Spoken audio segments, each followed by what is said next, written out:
Well, the weather update. We're about to freeze around here. It's all the way down to 93 degrees. So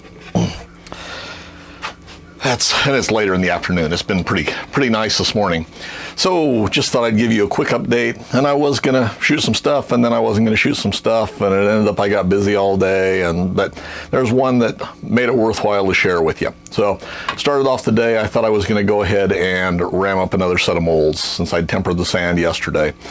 Popped open the sand bin, and my sand's too wet. So, you know, yesterday I got a comment on the video about showing my mistakes as well as the successes.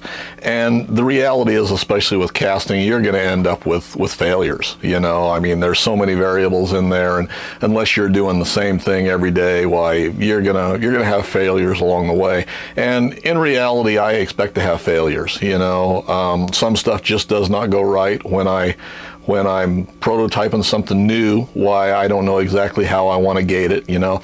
And I base a lot of the stuff on the videos I see from Old Foundry Man, and I've adapted some of his ideas, and I like some of his stuff, but it doesn't all work for me, and it's probably not all going to work for you, you know. One of the things he really touts is the little bitty tapered sprues, and while I think that's a really good idea, and I do utilize that on quite a few of my castings and on my match plates and stuff, on some stuff it just does not work. And I won't say it doesn't work, but it does not give me the same consistent results. And the Atlas shaper guards and the milling machine guards too are a perfect example of that.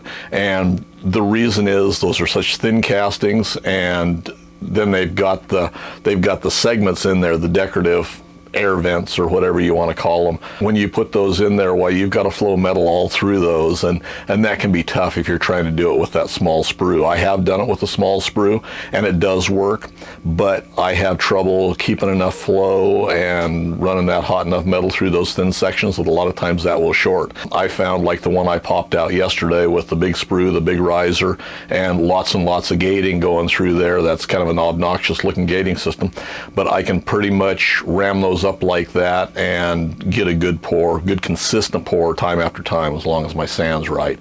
This morning my sand is, like I say, was too wet. I left the sand bin uncovered all day, and I just now draped it with the tarps.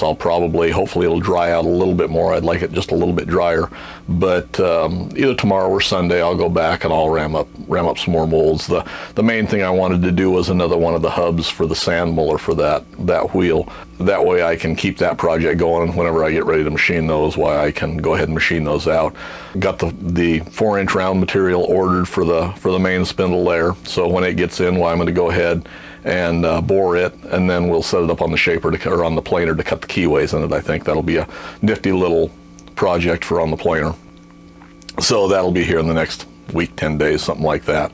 You know, as far as me hiding my mistakes, and when I edited that video, I thought, boy, that sounds like I expect some failures in there, and I really don't expect failures, but I'm ready to accept some failures if they happen. You know, I've had times when I've kind of been under pressure to get 1 or 2 castings done, and I set them up, rammed up molds, fired the furnace, and poured them, and usually they're shorted or something's not quite right, and I've gone back and rammed another set of molds and tried to pour them again and had a second failure. And that gets real discouraging, but it's going to happen. You know, you're going to have failures there. So anyway, the things I have been doing today was I've been working on the match plate for this is a match plate for the carriage stops on the Atlas lathe. I'll set them up with a match plate.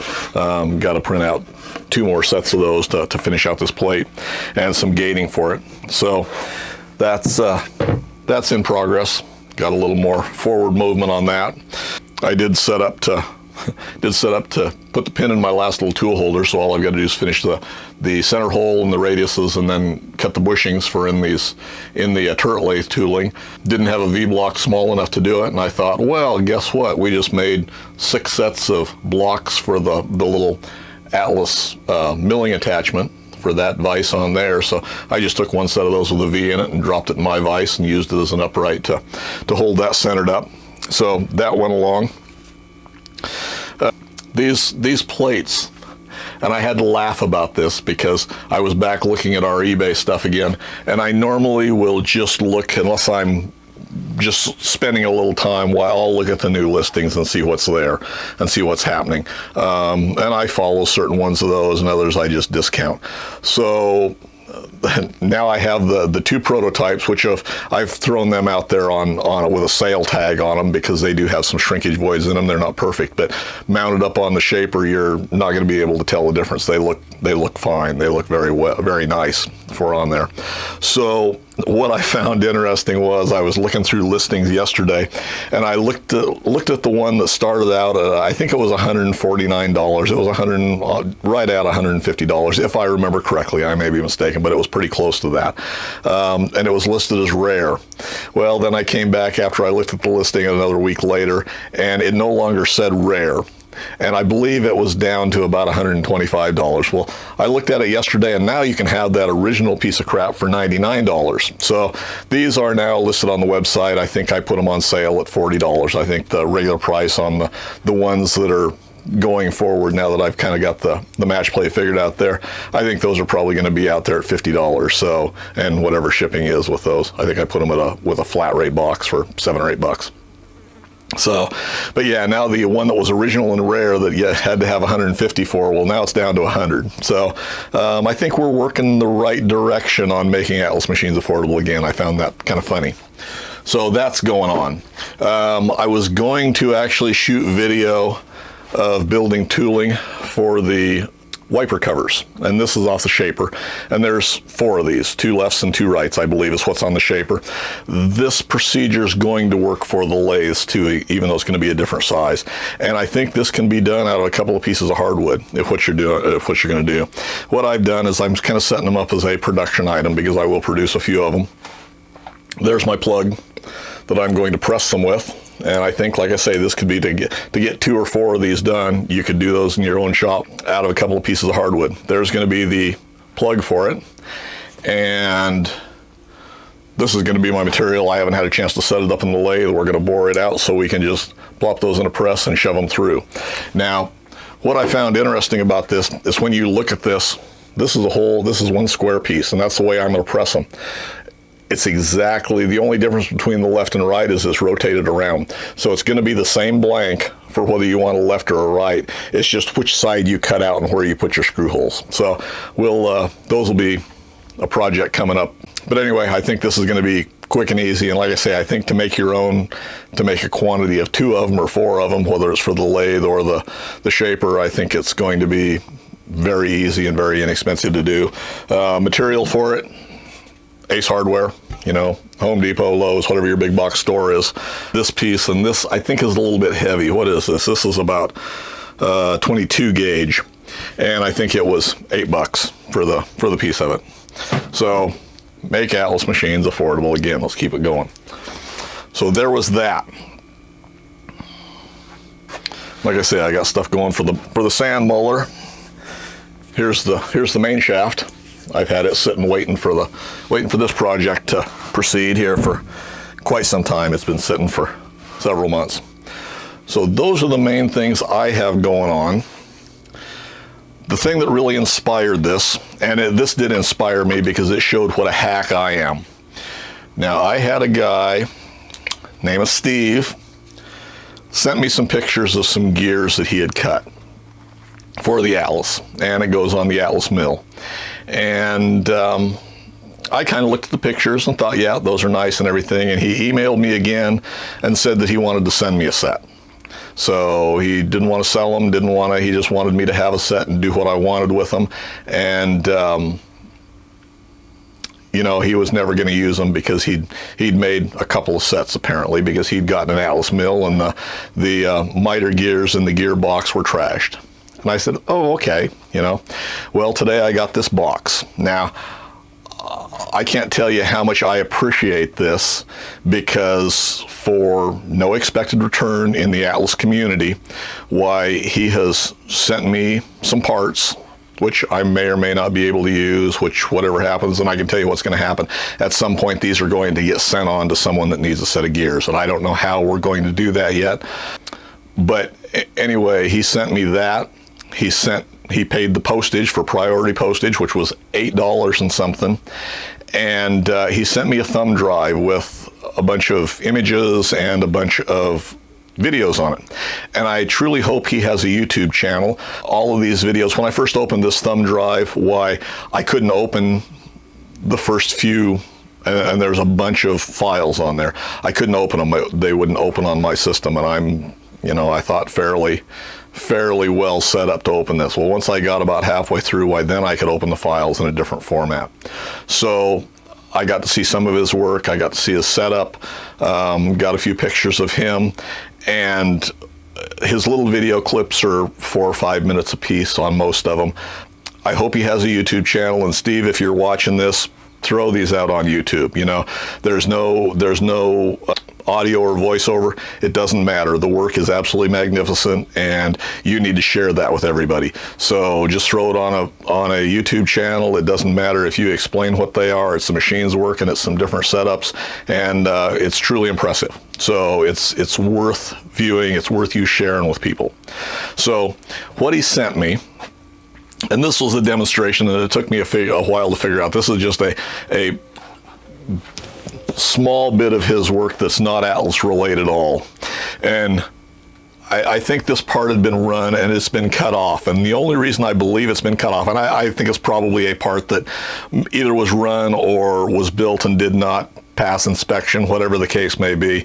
But this part was cut off. And the only reason I think it was probably cut off was so it would fit in a flat rate box. But if we look at this, it's a camshaft, and I figured out it's for a V10 something or other. And I have to go back and look at the thumb drive, because there's pictures of this. There shows pictures of castings of the heads, and I don't know what all else is there. The tappets and all of that good stuff. But this is the quality of work that we're seeing. Now, Steve has a small shop. When you look at my small cluttered shop, think of his as probably a third of the front section of my shop that you normally see. So it looks like an outdoor shed, very nice, well-organized shop. I see a Atlas mill, which is what these gears are for that I'll show you in a minute, an Atlas shaper. And these machines have been disassembled and I think basically stripped. I don't think they've been repainted. I think he's taken them back down to the cast iron, but he's got these machines running. I see a mill, I see a shaper. There's a, looks like a 4x7 horizontal bandsaw that's mounted on one of his benches, and there's benches down both sides and some toolboxes at the end and drawers and all the stuff you'd normally expect to see. There's, I believe, a little Grizzly G0602 lathe sitting there. What else did you have sitting there, Steve? There was quite the array of things. Looked like there was a heat treat furnace that was probably being rebuilt in one picture. Lots of projects. So, beautiful little shop. This is an older gentleman that's obviously well versed and skilled in what he's doing. I've seen some of the tooling that he's got there, and part of it's explained on the little thumb drives that he sold me, but it's truly impressive. And it's really worth the view if he'd like to share those. But anyway, there's the camshaft. And these are the miter gears that he has built for the Atlas milling machine, and this is for the power feed box. I want to investigate these a little bit more thoroughly, but he shows some of the machining of them and everything, and it's truly phenomenal. It's very definitely worth the look. Let's see if that's going to show up. Now, these were the bevel gears were cut on the Atlas milling machine, on the milling machine that he needed the gears for. And the splines on the straight portion were cut on the little Atlas shaper. He shows those being made. And it humbles me, and I'm quite the hack by comparison. He does some castings, and like I say, I've seen some of the castings he's made for the heads on this little V10 engine, and I was truly impressed. So I guess this is your little inspirational video. We can sit and complain about the high prices of stuff, or we can build our own parts. So that's my little spiel for the day. And even if my ramblings were just ramblings, this was worth the price of admission. So Now I've put it off, and I'm going to share one of my little projects for the Atlases that is still in progress, and it may end up being a total failure, but I'm very optimistic. And I've actually been working at this project for years, I guess, basically, and I'm to the point where we're about to see some results here before too long, I'm hoping. So what I've been working on is the little the gear cover that fits on the Atlas shaper for the power crossfeed. Now we see these guys are 3D printing them, and they're again on Fleabay. They're putting them out there for $125, something like that, you know, in that over $100 range for those, for the 3D printed. And I've said before, I think 3D prints have no business whatsoever being on a Atlas machine. And now I see there's must be a CNC cut cover with the bronze oil light bearing in it, which isn't a big deal at all, for $190 some, just under $200. So this is going to be my entry into the game here. Now we're still working these patterns a little bit, but I have several of these shot and ready to be treed up, and we'll see if we can't get some of these cast here in the near future. We're gearing up for that. So that's what they are. This is my rendition. They are going to be in a zinc alloy, which is what Atlas originally intended. And there again, I'm still of the belief that everybody says Zamac's crap and it's weak and shouldn't be used. Atlas used these as a fuse on their machines. These were the things that were intended to break. So it was a whole lot cheaper to break and replace one of these at that point than it was to replace more expensive components. When you looked at the early Atlas shapers, they originally had a cast iron assembly here in the backing plate. That was cast iron. Then they changed and went to these. Now, I don't believe it was just because these were a less expensive alternative.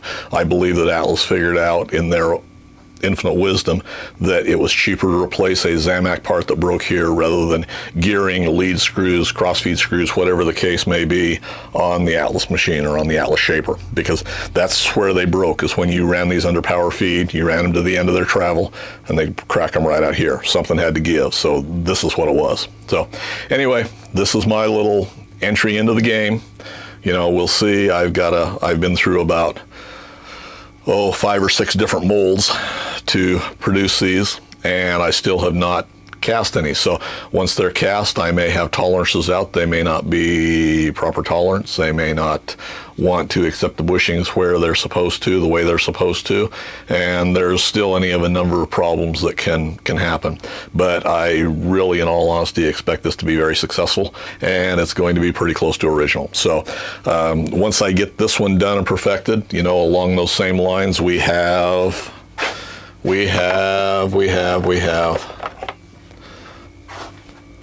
little things like handles. Now, I have not set up to chrome plate these. These are going to be an easy one. You know, these are going to be a easy one to produce. So there's not anything that can go wrong. I will have these ultimately in all sizes for all the positions on the Atlas machines. And those are going to be a fairly quickie, except I've got to set up for the chrome plating on these yet. So that's to come down the road. Once we get those up and running and going, we'll probably be doing things like gearboxes for the milling machine. You know, those are the parts that everybody think is worth gold. So I think from watching what's happening on Fleabay, I think enough sellers there have already seen the beginnings of these videos and what we're trying to do with making these Atlas machines affordable again. I see the price structuring changing at least a little bit from some of the sellers. And I've watched the way they sell, whether they do buy it nows, whether they auction them, how their shipping costs are and everything. I've been watching that stuff for quite some time. So I'm seeing a little bit of a change there. So maybe I'm making a difference with these videos, you know, maybe I'm not, but I think we all need to realize that we're not tied into these high prices for these parts. You know, there's a lot of this stuff that we can produce ourselves. There's a lot of replacement stuff that can be replaced. So there's virtually nothing on an Atlas machine, and this is kind of a broad statement, but there's virtually nothing on those machines that we cannot reproduce in our little shops. my attitude has always been somebody else built it, so I can too. And I continue to have that attitude. You know, that attitude was well instilled in me before I started my gun shop years ago. When I started out working at another shop that had an indoor range, when I worked as a gunsmith there, why I learned about bluing from a shop that was doing the bluing for that shop for our shop at that time. And one day I went to the boss and I said, I'm going to set up bluing tanks. And his response was, what made you think you could blue? And my response back to him was a very honest, very straightforward report, says it never occurred to me that I couldn't. And that's the same attitude with this stuff. You know, we can build this stuff ourselves, so we're not tied into anybody. You know, there's going to be failures along the way. There's going to be things that are not cost effective for us to produce, and the miter gears that Steve built are a perfect example of that. You know, I've watched the way he's machined them and everything for him to build 1 or 2 sets for his use and maybe his buddy's mill or something like that. That's a perfectly valid reason for doing that stuff. The manner in which that he's producing those, to produce those for sale, is not cost effective. He's not going to make his fortune doing that because and I don't think he has the interest in doing that.